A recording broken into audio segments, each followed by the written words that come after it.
ఈ యానిమల్ కింగ్డమ్‌లో ప్రతి క్షణం ఏదో జంతువు తన అవసరాల కోసం ఒక ప్రదేశం నుంచి ఇంకో ప్రదేశానికి వెళ్తూ ఉంటుంది. దాన్నే మైగ్రేషన్ అంటారు. మన హోమో సేపియన్స్ అంటే ఈ మనిషి జాతి కూడా ఒక కాలంలో ఓ 10,000 ఏళ్ల క్రితం సెటిల్ అవ్వకముందు, అగ్రికల్చర్ మొదలవ్వకముందు ఒక నోమడిక్ స్పీసీస్ అవసరాల కోసం తిరిగే జంతువే. కానీ ప్రస్తుతం సెటిల్ అవ్వటం వల్ల మనం ఒక ప్రదేశంలో ప్రపంచవ్యాప్తంగా వ్యాపించున్నాం. కానీ ఈ యానిమల్ కింగ్డమ్‌లో ప్రతి క్షణం జరిగే ప్రక్రియ మైగ్రేషన్. కోటాను కోట్ల జంతువులు ఉండే ఈ ప్రపంచంలో అవి వాటిల్లో ప్రతి జంతువు మైగ్రేషన్ చేస్తుంది. మనిషి కూడా చేస్తాడు ఎప్పుడు తనకు అవసరం వచ్చినప్పుడు. ఇలా ఇన్ని కోటాను కోట్ల జంతువులు ఉండగా విల్డ్ బీస్ట్ అనే ఒక చిన్న జంతువు, ఒక మామూలు గిత్తలు అంటే ఎద్దు లాంటి జంతువు మైగ్రేషన్కి గ్రేటెస్ట్ మైగ్రేషన్ అనే పేరు ఎలా వచ్చింది? అసలు గ్రేటెస్ట్ మైగ్రేషన్ అనే పేరు రావడానికి మనం కొన్ని మెజర్స్ చూస్తాం. ఒకటి, ఎంత లాంగ్గా ట్రావెల్ చేస్తుంది, ఎంత లార్జ్ క్వాంటిటీలో ట్రావెల్ చేస్తుంది, అంటే లార్జెస్ట్ మైగ్రేషన్ పాపులేషన్ మీద బేస్ చేసుకుంటారు ఎన్ని ట్రావెల్ చేస్తున్నాయి. అలా చూసుకుంటే ఈ పరిమాణాల్లో దేనికి సరిపోదు ఈ మైగ్రేషన్, కానీ గ్రేటెస్ట్ మైగ్రేషన్ అని పేరు వచ్చింది. బై అసలు లాంగెస్ట్ మైగ్రేషన్ అని చూస్తే ఈ యానిమల్ కింగ్డమ్లో ఆర్టిక్ 10 అని ఒక చిన్న పిట్ట ఎక్కడో నార్త్ పోల్ నుంచి సౌత్ పోల్ దాకా ట్రావెల్ చేస్తుంది ఫర్ దర్ నీడ్స్. మళ్ళీ అదే సౌత్ పోల్ నుంచి నార్త్ పోల్కి మళ్ళీ రిటర్న్లో వస్తుంది. 90,000 కిలోమీటర్లు ఉంటుంది ఈ చిన్న పిట్ట మైగ్రేషన్. సరే, ల్యాండ్ యానిమల్స్లో చూద్దాం. అమెరికాకు సంబంధించిన ఒక డియర్ స్పీసీస్ అయిన రైన్ డీర్, దీని మైగ్రేషన్ దాదాపు 4,900 కిలోమీటర్లు, అంటే 5,000 కిలోమీటర్లు సరిపోయే మైగ్రేషన్ అనమాట. ప్రతి సంవత్సరం జరుగుతుంది ఈ ప్రక్రియ. దీన్ని కూడా అనొచ్చు కదా, అనరు. బట్ జస్ట్ 800 స్క్వేర్ కిలోమీటర్లు తిరిగే ఒక జంతువు మైగ్రేషన్ని గ్రేటెస్ట్ మైగ్రేషన్ ఉండడానికి కారణం ఏంది? అసలు ఈ మైగ్రేషన్ ఎలా జరుగుతుంది, దీంట్లో ఉన్న ప్రాబ్లమ్స్ ఏంది, డిఫికల్టీస్ ఏంది చూద్దాం. వీడియోని కంటిన్యూ చేయకముందు ఒక్క చిన్న నోట్. అదేంటంటే ఇది జస్ట్ ఒక జనరల్ యానిమల్ ఫిక్ట్ కాదు, ఒక మోటివేషనల్ వీడియో లాగా కూడా ఉంటుంది. ఎందుకంటే ఈ వీడియో చివరికి మీకు ఎందుకో నేను చెప్పిన అర్థమవుతుంది. సో వీడియోని స్కిప్ చేయకుండా ప్రతి క్షణం చూడడానికి ట్రై చేయండి. ఫర్ బెటర్ హీరింగ్ హెడ్ఫోన్స్ని ప్రిఫర్ చేయాల్సింది కోరుతున్నాను. ఎందుకంటే ఏమైనా హీరింగ్ ప్రాబ్లమ్స్ ఉంటే, ఏమైనా నా వాయిస్ వినపడకపోతే వినిపించింది కాబట్టి హెడ్ఫోన్స్ పెడితే మీకు బెటర్ ఎక్స్పీరియన్స్ వస్తుంది. కాబట్టి హెడ్ఫోన్స్ని ప్రిఫర్ చేయండి వీడియో చూడడానికి. సో ఒక డాక్యుమెంటరీ ఫీల్ వస్తుంది. So let us continue our video.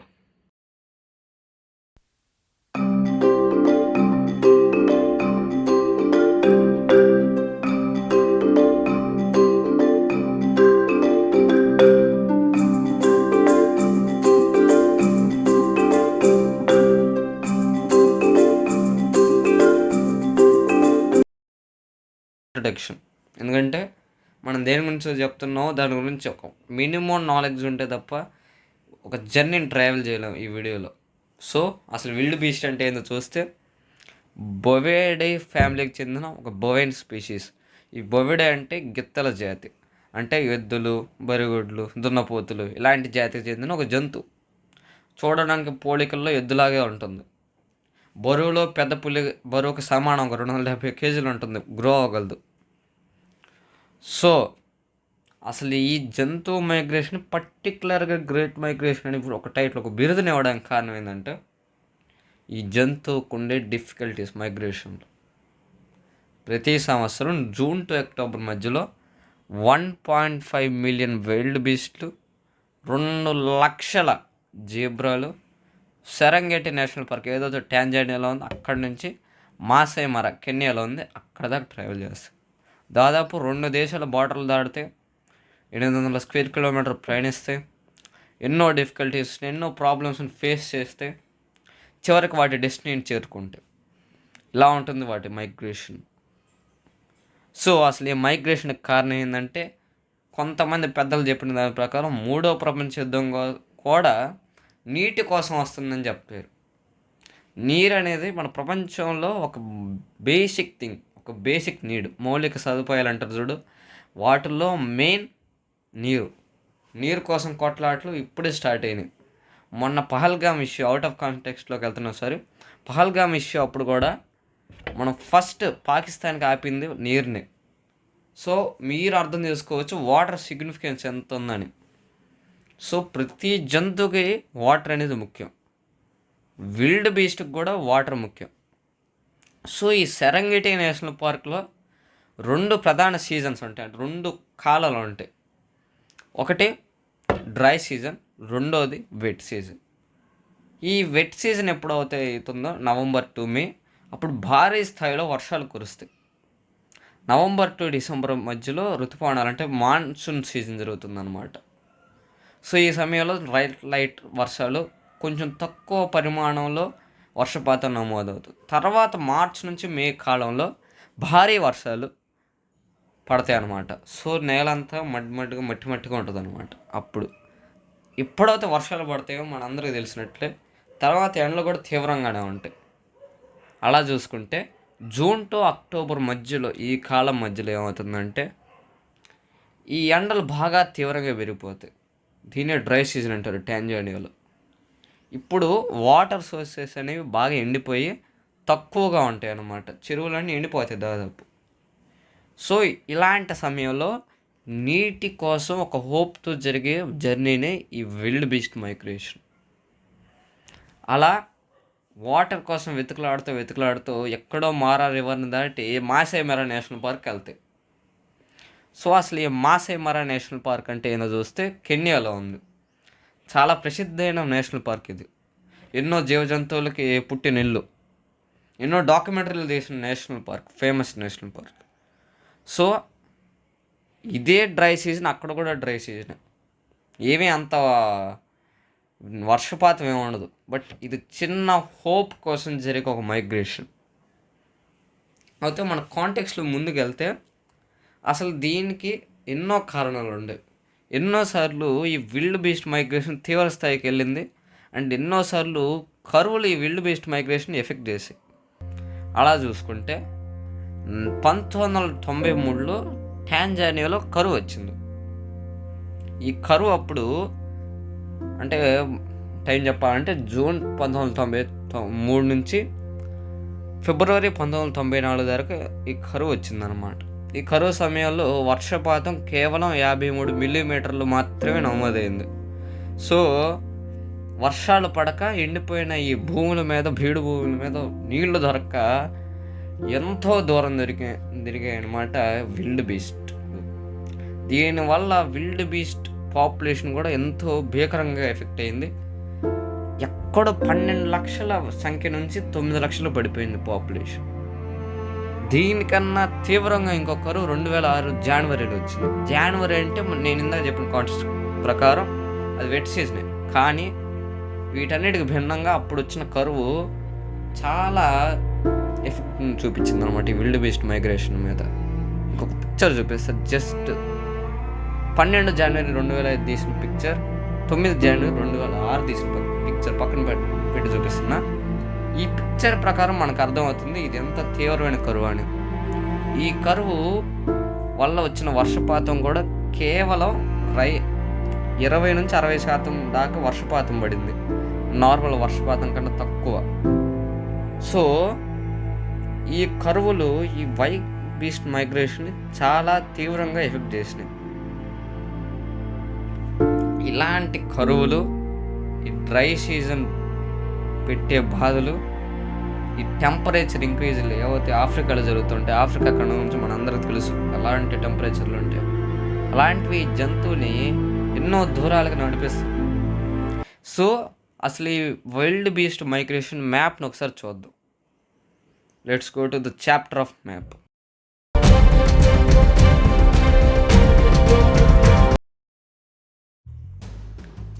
ఏ జంతువు మైగ్రేషన్ కన్నా ఒక మ్యాప్ ఉంటుంది, ఒక ఫలానా మ్యాప్. ఆ మ్యాప్ ఒక సైకిల్ ఉంటుంది.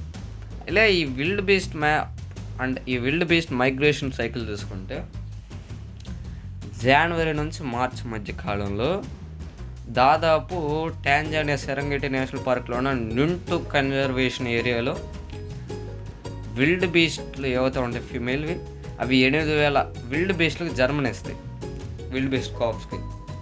సో ఇలా జన్మనిచ్చినప్పుడు మనం ఒక టైం వేసుకుంటే జూన్ ఆర్ మే టైంకి అవి ఫుడ్ తీసుకునే రేంజ్కి వస్తాయి అన్నమాట. అప్పటికి ఇక్కడ ఫుడ్ సోర్సెస్ అనేవి మ్యాండేటరీ ఆర్ ఇంపార్టెంట్. సో అప్పటికి ఈ డ్రై సీజన్ రావటం వల్ల ఈ మైగ్రేషన్ మొదలవుతుంది. ఈ మైగ్రేషన్లో ఫస్ట్ స్టేజ్ ఏంటంటే గ్రుమిటీ రిజర్వ్ని దాటడం. ఈ గ్రుమిటీ గేమ్ రిజర్వ్ గ్రుమిటీ నదికి అటు సైడ్న ఉంటుంది అన్నమాట. సో ఫస్ట్ ఈ గ్రుమిటీ నదిని దాటాలి. ఈ గ్రుమిటీ నది కొంచెం పెద్ద నది. ఈ నదిని దాటేటప్పుడు వచ్చేది అతి పెద్ద డిఫికల్టీ ఈ మైగ్రేషన్లో. ఇది ఎన్నో వేల విల్డ్ బీస్ట్లని పొట్టని పెట్టుకునే ఒక ప్రాబ్లం అనమాట. ఈ మైగ్రేషన్కి మెయిన్ విలన్ ఈ నదిలోనే ఫస్ట్ చాప్టర్ను మొదలు పెడుతుంది. సో ఆ విలన్ ఎవరో చూద్దామా? తనే ద నైల్ క్రొకడైల్. ఈ ఆఫ్రికాలో ఉన్న అతి ప్రమాదమైన జంతువుల్లో ఒక జంతువు, ఒక ఎపెక్స్ ప్రెడేటర్. నీటికి ఆఫ్రికన్ వాటర్స్కి రారైజ్ అయిన నైల్ క్రొకడైల్ గురించి ఒకసారి ఒక చిన్న ఇంట్రొడక్షన్తో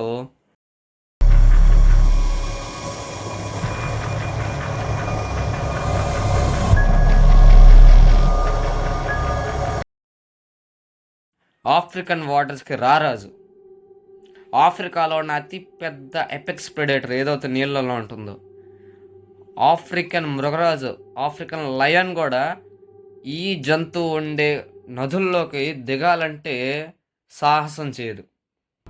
ఇలాంటి ఎపెక్స్ ప్రెడేటర్ ఏందని ఆలోచిస్తున్నారా? అది ఏది కాదు, ఇట్స్ ద నైల్ క్రొకడైల్. దాదాపు 5,000 pounds per square inch bite force, అంటే 22 కిలో న్యూటాన్ల బైట్ ఫోర్స్ ఉంటుంది ఈ జంతువుకి. ఈ మొసలి జాతిలోనే ఉన్న అతి ప్రమాదకరమైన మొసలి. ఎన్నో మొసలి బుద్ధులు అంటే చెప్తారు టాక్టిక్స్, అవి మొసలికి బాగా అవపోషణ పట్టిన సబ్జెక్ట్. సో గ్రుమిటీ గేమ్ రిజర్వ్కి చేరుకోవాలంటే గ్రుమిటీ నదిని దాటాలి. ఈ నదిని దాటేటప్పుడే ఒక మాస్టర్ స్ట్రోక్ లాగా వస్తుంది అనమాట ఈ నైల్ క్రొకడైల్. ఒక పలకరింపును వదులుతుంది దాని హంటింగ్ స్కిల్స్తో. సో ఈ నదిని దాటేటప్పటికే కొన్ని వందల విల్డ్ బీస్ట్లు చనిపోతాయి.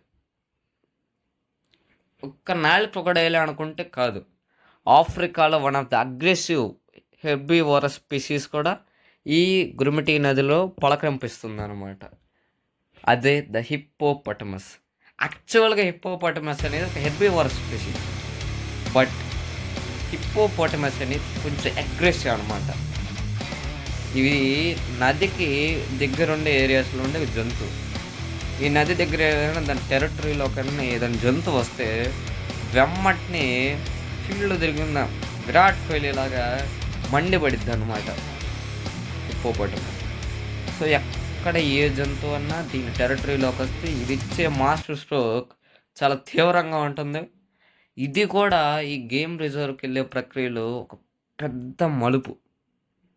సో ఈ రెండింటిని దాటుకొని గ్రుమిటీ గేమ్ రిజర్వ్కి వెళ్ళిన తర్వాత మళ్ళీ జూలై నుంచి ఆగస్ట్ మధ్యలో అవి ఈ కాంగరూ నేషనల్ పార్క్ని చేరుకుంటాయి అన్నమాట. ఇక్కడ నార్మల్ భూమి మీద ఉండే ఏవైతే ల్యాండ్ ప్రెడేటర్స్ ఉంటాయో అవి వీటికి పలకరింపులు ఇస్తాయి. Like African leopard, African lion and ఇంకో స్పీసీస్ గురించి మనం స్పెషల్ ఇంట్రొడక్షన్ ఇచ్చుకోవాలి. ఈ స్పీసీస్ గర్జన అసలు గర్జనలాగా ఉంటుంది, ఒక పిల్లి శబ్దంలాగా ఉంటుంది. కానీ దీని వేట ఈ యానిమల్ కింగ్డమ్లో one of the fastest hunting animal. భూమి మీద దాన్ని కొట్టేది లేదు వేగంలో. ఒక్క స్ప్రింట్లో 110 కిలోమీటర్లు చేరుకోగలిగిన the African territorial beast, African cheetah ఇంకో మలుపుగా మారుతుందన్నమాట. ఈ కాంగరూ నేషనల్ రిజర్వ్ దాటిన తర్వాత ఆగస్టులో నార్దర్న్ సెరంగెటి పార్ట్కి చేరుకుంటాయి విల్డ్ బీస్ట్లు. ఆ తర్వాత బార్డర్లో మారా రివర్ని క్రాస్ చేయాల్సి వస్తుంది. ఈ టాంజానియాకి కెన్యాకి మధ్యలో బార్డర్ ఉంటుంది కదా, ఆ బార్డర్లోని ఈ మారా రివర్ ఉంటుంది.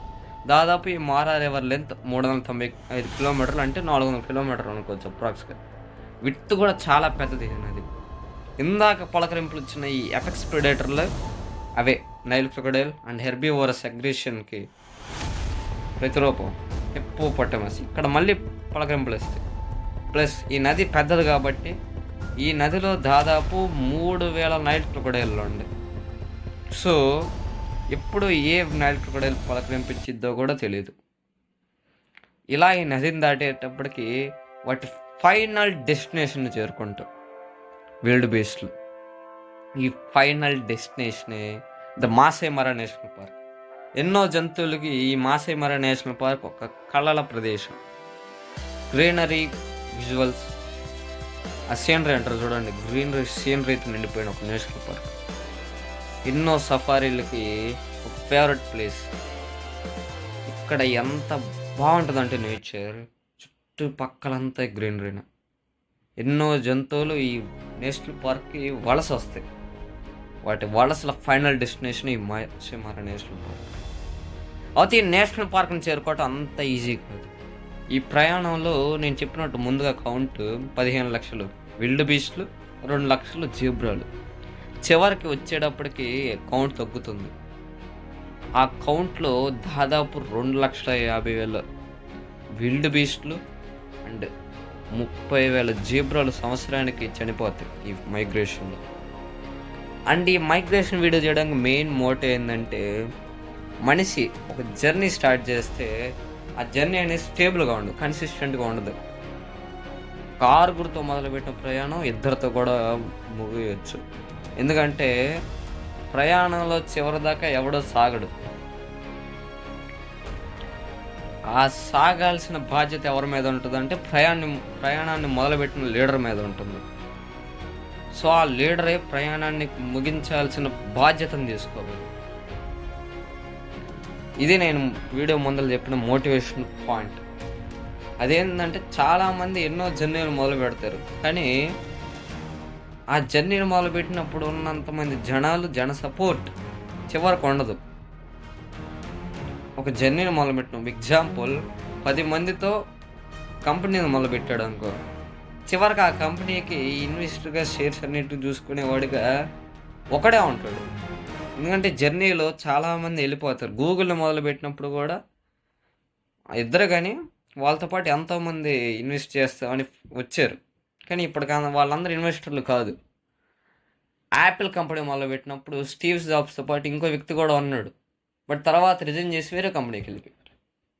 ఇవన్నిటిని చూసుకుంటే ఎగ్జాంపుల్స్ని, నీ జర్నీలో చివరికి నీ జర్నీని మొదలుపెట్టిన లీడర్ అంటే నువ్వే ఉంటావు, వేరే వాడు ఉంటాడనేది 100% గ్యారంటీ కాదు.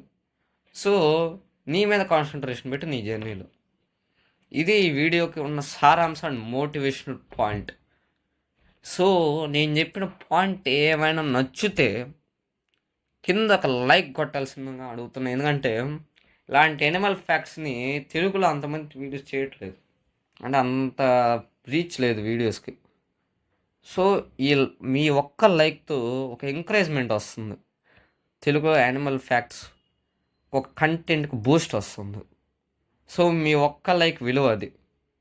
దాన్ని వృధా చేయకుండా ఈ వీడియోకి లైక్ కొట్టాల్సిందిగా నేను రిక్వెస్ట్ చేస్తున్నాను. సో ఈ వీడియో నచ్చితే తప్పకుండా లైక్ కొట్టండి. అండ్ ఇలాంటి చాలా వైల్డ్ డాక్యుమెంటరీలకి నేను సిద్ధంగా ఉన్నాను చేయడానికి. మీకు నచ్చితే ఒక కామెంట్తో తెలపండి ఈ డాక్యుమెంటరీస్ని కంటిన్యూ చేయమని. అండ్ ఈ ఛానల్ ఎన్నో కొత్త సిరీస్లకి మొదలుపెట్టే ఛానల్. సో సపోర్ట్ చేయాల్సిందిగా కోరుతున్నాను. మీ ఒక్క లైక్, మీ ఒక్క సబ్స్క్రైబ్ తెలుగులో ఒక న్యూస్ ఛానల్కి ఎంకరేజ్మెంట్. సో వృధా చేయకండి. That's my request.